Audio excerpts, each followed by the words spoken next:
I'm excited to introduce today's topic on the return on investment. How can we measure the return on investment of sustainability initiatives in hotels?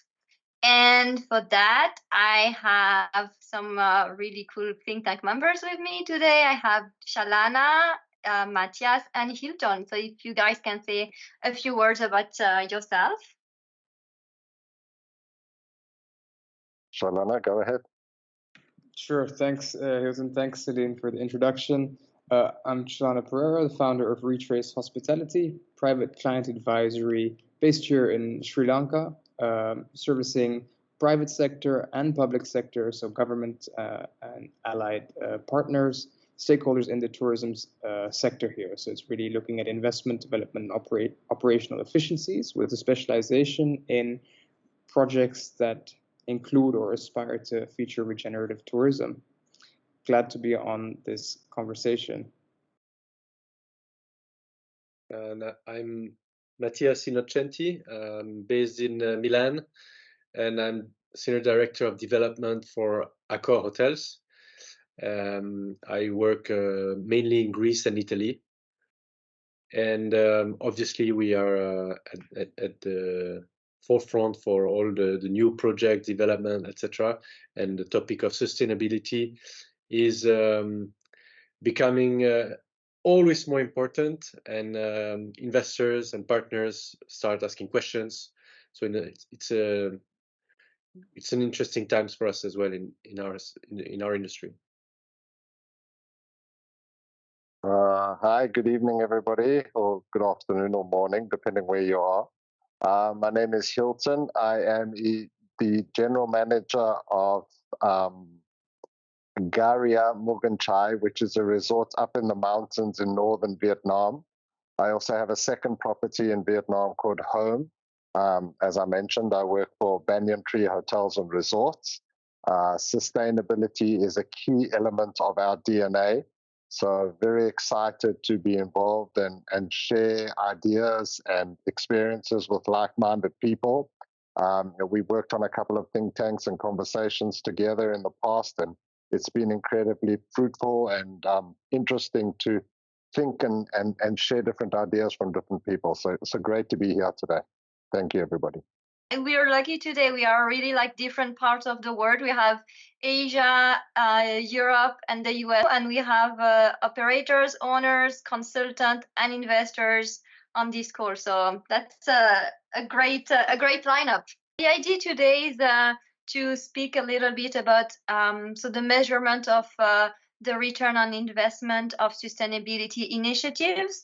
For people who don't know, we participated to this book, Critical Question in Sustainability and Hospitality, and we wrote a chapter on the return on sustainability investment. And one thing that came up was that, well, first, there are differences between regions of the world, but there are also like differences that make it hard to align sometimes. Is the different the different intentions and timelines, and also interests in the different stakeholders. So the investor won't have the same requirement or look at the same thing as the operator and the developer, and so everybody is really looking at different things and not necessarily always looking at the overall life cycle of the asset, which can make things difficult. One thing also we talked about was the triple bottom line approach. So I don't know if one of you wants to explain what it is and what it means for their side of the story. Sure, I can jump in there. Something I'm a little bit passionate about. There's different ways actually at looking at the triple bottom line. Initially, we were looking at a way of saying, okay, so we take a certain percentage of our total revenue and invest that back into sustainability. But actually, over the time, I've seen different models where people just say a certain amount of the actual investment or the revenue or the profit would go back into sustainability. but they all have a common denominator, meaning that your total revenue or the total money that you have, whether it's coming in or whether you've made that money, is invested back into something with regards to the environment or some or another form of sustainability. It's taking on a lot of traction, I've noticed, around the world. The current company I'm working for, Banyan Tree, we don't per se do a triple bottom line, but within our daily expenses, there are many, many sustainability lines that actually contribute or deduct from the bottom line. So it kind of falls under the same idea. And is it something driven by ownership or driven by the company or by yourself as the general manager, because it's a topic that's of interest for you? Like, who is really like pushing for these initiatives? So me personally, obviously, I'm very passionate about it, and wherever I am, I try to, do these kinds of things. But actually, speaking from the perspective of Banyan Tree Group, it's a core value. So there are actually 46, if I can think off the top of my head, KPIs that are all sustainability. Is that a word? Yeah. Did I get it right? Yeah. Yeah, sustainability related, maybe. There you go. She got it. So yes, actually, it's driven by the core principles of the company. And I don't want to quote myself out here, but I think Six Senses is exactly the same thing, where it's not I want to do it or it's not we should do it. It's actually part of the HMA. It's something that has to be accepted by the investors, the owners, or the and the operators have to do it under the brand value or the standard of the governing company or the HMA in this case. So yes, it has to be done. Yeah, and I think so. Maria Pia from Citizen M just joined us as well. Hi, Maria Pia. And yeah, I think for Citizen M as well, there are things that are like coming from the brand to push sustainability measures. So yeah, I would say it's definitely something that we do at both at the operators level and at investor level. So recap for everybody: Citizen M is vertical integrated player. So effectively, our shareholders own both the real estate and the operating arm of the company. And because we are long-term investors, so to be practical, and first element of why this is so important for us, the sustainability element is so important, is because we own the real estate for long-term. So clearly, we need to make sure whenever we build a new Citizen M, we adopt measures that allow that value to stay in place. So just to give you an idea, 100% of Citizen M hotels at the moment are have a sustainability certification, whether that is BREEAM or LEED, but definitely 100% of buildings are certified. And we also have, we take ESG in general quite seriously, both from an environmental standpoint and at a social and governance standpoint. So some examples, once again, from if we go a bit further into environment, as I said, the green certification is absolutely important. Then we have an advanced building measurement system, which allows us to monitor consumption of water, energy, waste on a single property level, and in fairness also on a room by room level. Other things in place, but I don't want to take it too long, so move to social. There are employee surveys twice a year. There is the participation of like the strong engagement from Citizen M towards a foundation, which is called Citizen M Movement. Together with a charity, we raise money by effectively, we contribute whenever a room is not clean, we contribute €3 Every Home Not Cleaned, towards this foundation to buy bicycles in countries in South Africa in order to reduce mobility. After all, CZM stands for CZM Mobile. CZM is Dutch. Bicycles are, the statement for us. So clearly using bicycles to reduce mobility and allow people, to go to school, to go for their water, to get food and so forth. And then from a governance, okay, we're back.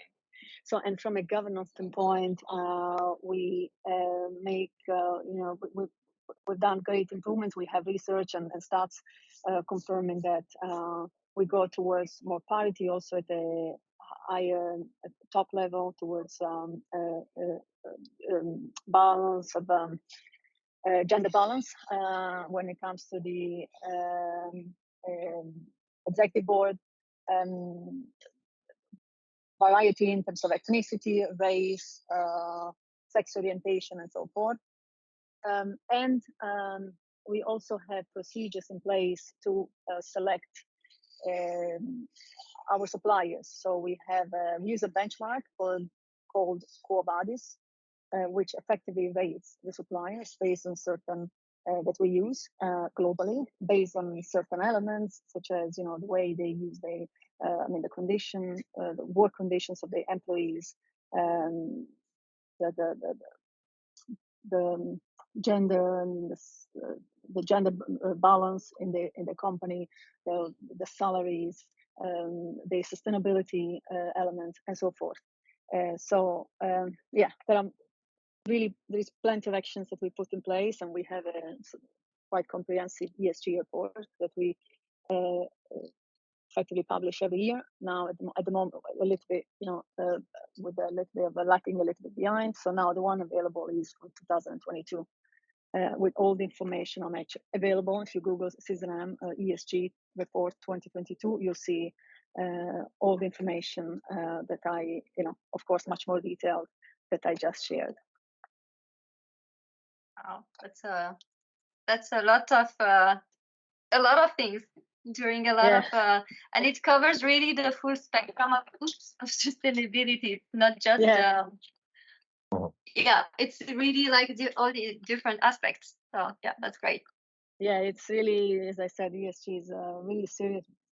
Both, can't hide, of course, both from a real estate standpoint is the thing to do. If you own your buildings for long term, you want to make sure you're not building something which is already obsolete the moment you build it. So first of all, because of that, so the financial aspect is not to be underestimated, but also second of all, because it's in our mindset, starting from our shareholders, but also the way, everybody in the company and everybody in the support offices, but also in the hotels, to really do things in a sustainable way, because our philosophy is that we are guests in a world which doesn't belong to us. Celine? Yeah, go for it. Just to answer that question from an Asian perspective, any property that is listed on the Singapore Stock Exchange has to abide by a certain list of SDGs. I don't think it's all 17, but you actually have to come back, quote, and justify that you're actually doing these actions within your company if you listed on the Singapore Stock Exchange. So it's very well regulated and very closely followed, actually, which is quite impressive. And in Accor, like, what's the perspective from I guess a European perspective, but more like Southern European perspective to that? Yeah, you were asking before whether it comes more from the company, the requirement for change, or from our partners.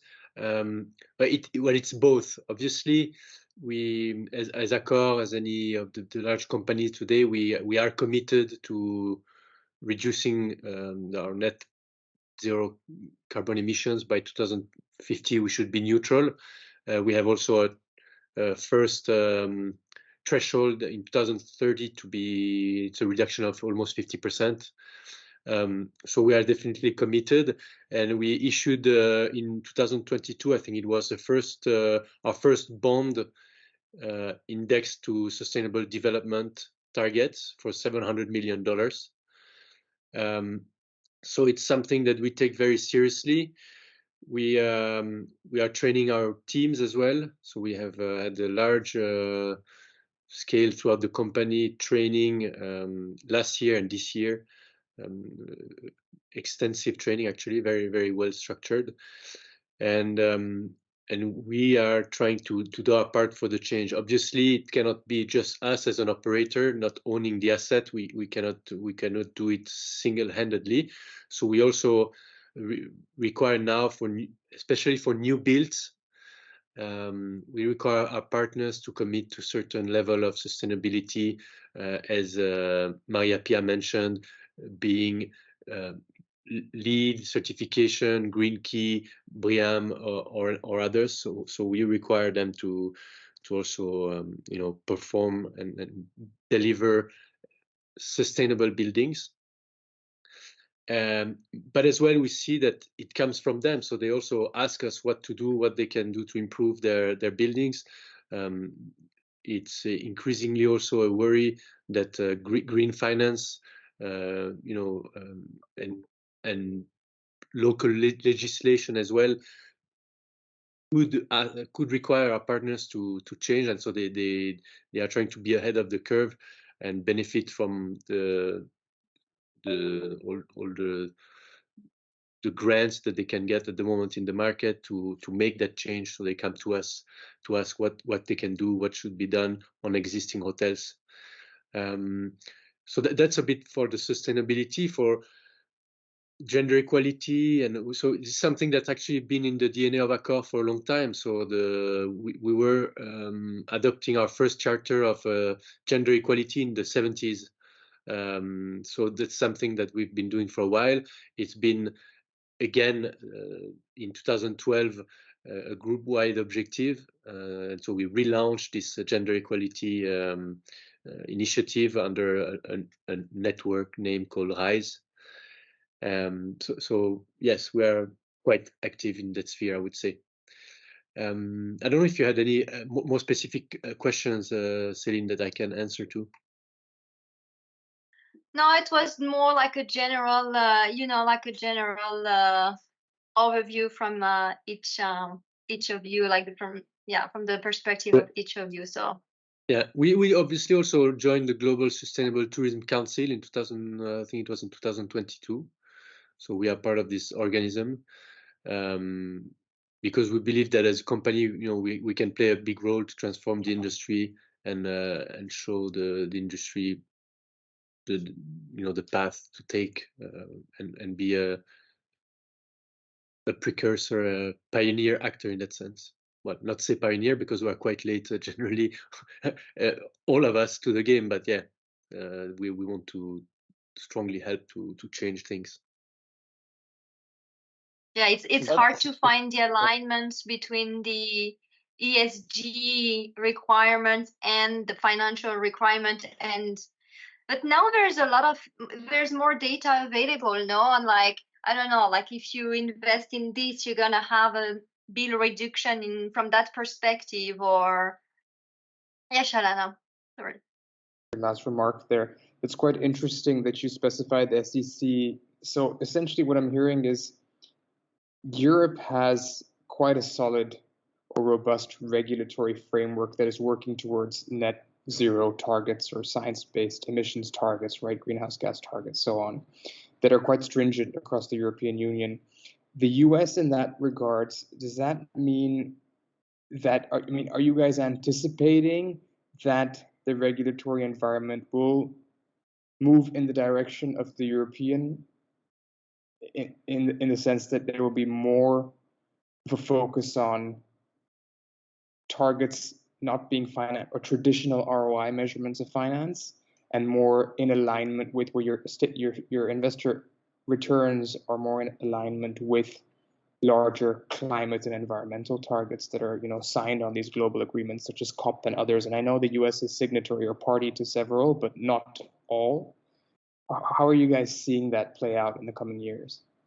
When you say return on investment, can you define return on investment? For example, if someone invests in doing something sustainable, but ultimately improves their business model and has a higher return to sell the property, for example, just like saying the property did very well because they implemented something sustainable and they marketed it and they got more business, then the property would theoretically be worth more if they had to flip it or something like that.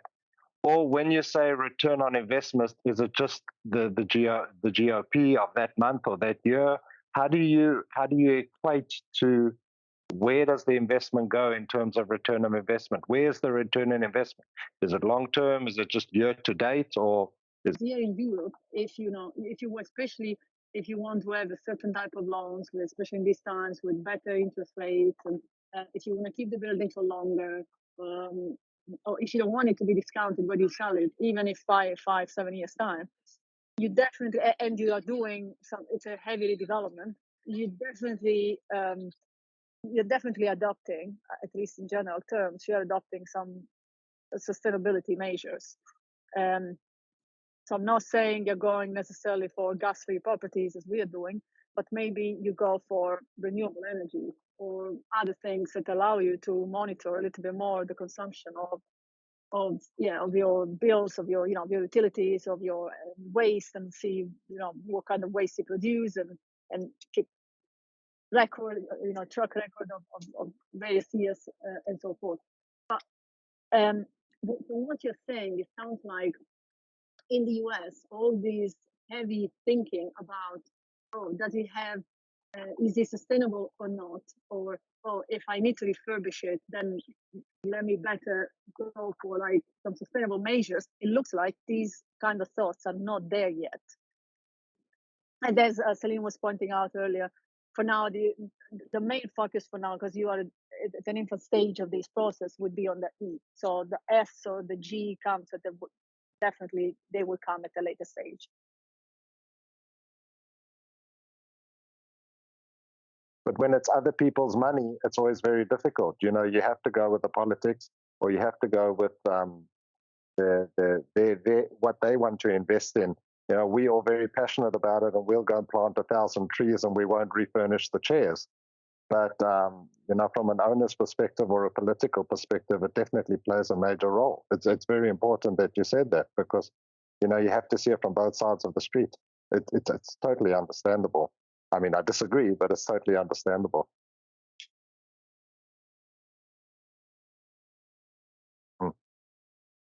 Yeah, that's coming back to what we were saying at the beginning of this conversation, is that each stakeholder has its own interests that are justified in their context, and it doesn't necessarily align with the overall context and the overall life cycle of the property itself. Like when you have someone who's coming in just for a few years and then like leaving the assets, they don't necessarily think ahead of, okay, like what can I do, like so I make sure that this building will be like staying up for the next 200 years, so we don't have to build something else again, and it's gonna have like all the, I don't know, like latest measure we need to put in place for sustainability. And like sometimes like developers come, they just do their phase and then they're selling, and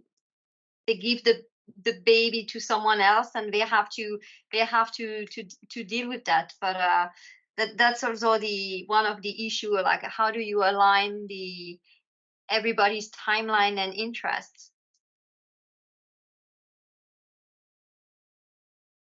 Regulation, I think regulation is the only way, right? Especially with the lending side, I think it's where the capital is coming from, especially if banks have certain obligations over certain periods, as Samantha alluded to, refinancing for then your equity partners. It's regulation and then the enforcement of the regulation, which I feel like the EU is pretty good at having long-term perspective on that. Here in this part of the world, in Sri Lanka, we have great regulation, but they change as often as our governments change, which is every couple of months sometimes, which makes it really difficult. That that then puts it to the private sector entirely to take ownership of developing with a sense of responsibility. And in this part of the world, the highest returns are projects that have low capex, because the cost of debt is so high. So it's a very different dynamic. So it's just generally more profitable or lucrative to follow all the ESG criteria and build fully sustainably, naturally, etc. And you can, get higher ADRs even, rather than building traditionally, which with fancy MEP and HVAC. So it's kind of interesting to observe the remarks from the West versus Asia. Hilton, I'm curious how it is for you in Vietnam with, heavy capex versus low capex, and the returns on that. I think you just hit the nail on the head. And, if you go simple, but you invest from a sustainability perspective, like you just mentioned, so you can get a better ADR because you're advertising that. So it's basically cheaper to get more of a short-term return, but your asset may not be that sustainable for the future. I think, Asia is very much the same model as Sri Lanka, because we may be a little bit more stable in terms of the government longevity, but the idea is exactly the same. It goes up to the private sector, and the government has other worries. So it's very similar, where I think in Europe and America it's mandated a lot more detail, a lot more. Again, I'm not an investor, so I actually don't know all the in-between lines. But from what I do know, it sounds very similar to the Sri Lankan model. It's funny, right? I think in that alignment, if you think about, I used to work with Maria Pia, I started my career at Citizen M, and that type of capital, institutional GIC, APG, massive sums of money. I mean, they have more capital than the value of our total GDP as a country. And think what can be done in terms of driving hotel investments and so on, the average price per key or whatever. And I think what I hope to see, and I'm sure everybody would agree on the call, but this is a long shot, probably not in our lifetimes, is that the valuations are underwritten also by looking at, the quality of the air on property, this carbon sequestration potential in and around site. The ability for there to be carbon absorption or sinks on property, and much more, how much ventilation you're providing, the atmosphere, regeneration of the soil on the land, because land use, especially for big block hotels, it's quite terrible, even if you build in an eco-friendly way. And then perhaps that's where some of the bigger capital could be invested in the tech for that. I don't know. It's all quite mind-boggling when you look at the average prices to build certain types of hotels in the West, which equate to, I guess, sometimes a price per key can build you an entire hotel here, and it's just like, what? And your ADRs actually don't add up. Sometimes the ADRs here could be higher than the ADR for a single room in one of those properties, right? Correct, but it's definitely not one fits all globally. Definitely not. Yeah. I want to add a point about valuations, Chala, because you mentioned valuations and the fact that, in theory, if I understood correctly, that they take into consideration all these sustainability measures. Well, in reality, though, I have to admit, I received some valuations recently, okay, on buildings that we were looking at here in Europe, and then of course, like considering heavy renovation, like LEED Gold, because let's say would potentially be even higher, but in reality, if it's an existing building, at least we need to aim for gold. So let's say all these beautiful things, okay, really advanced in terms of sustainability. But I have to say, valuers right now are still not equipped. Sorry for this noise, I'm in a bus, by the way. I'm still not equipped to value these things. I didn't see any specific reference, after all, in the document, in the report, about, oh, by the way, the cap rate is sharper, or the discount rate is also sharper because of, there is less risk premium. Now, without going into the details of everything, but the point is, there was no reference whatsoever to the specifics of the construction, and after that, to the specifics of how the hotel would be operated later on. i.e. in a very sustainable way. So yes, in theory, it should be the case. So there is somebody very loud. So in theory, it should be really the case, but in reality, not yet, at least. Although I'm sure, and that's back to the topic. Yes, regulations will change, will make things more serious. But in reality, in my view, also valuations. When valuations will start really differentiating between buildings with sustainability measures and not, I think people will let's say key stakeholders will align a bit more on what needs to be done.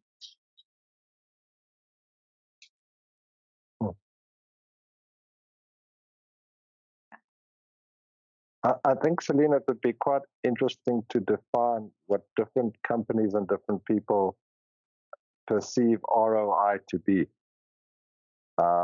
Short term, long term, like we were saying earlier, because it's actually different things for different people in different parts of the world. And again, for the owners, the investors, and the operators, where do they see the ROI? Is it just month end? Is it 5 years down to flip to sell? Is it actually really about protecting the planet and doing something good? So I think it's quite interesting from listening to everyone. It's and we're just a couple of people within the industry, but we do kind of cover the globe here. But it's actually, it's different for everybody. Actually, it's quite interesting. Yeah, for sure, for sure. And it seems that actually, even if the return on investment is like for sustainability is a topic that is falling more like let's say at the top, like on the investor side.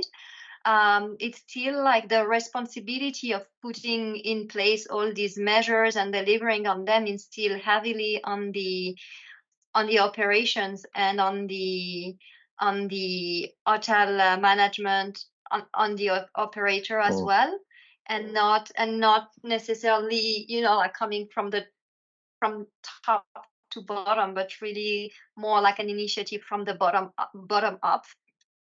And yeah, like you mentioned before, like marketing and being able to drive higher ADR.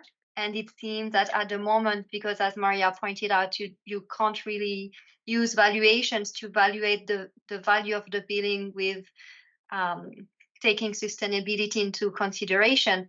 Right now, what people probably hear when they talk about return on investment of sustainability is more like how much more ADR can you charge, or how much more like revenue can you create if you put sustainability a bit more upfront. So it's still like seems to be still like a kind of a basic and operational approach to the return on investment of sustainability, and not yet like a higher perspective on the overall return on the overall investment. I don't know if I express if it's you know what, Celine?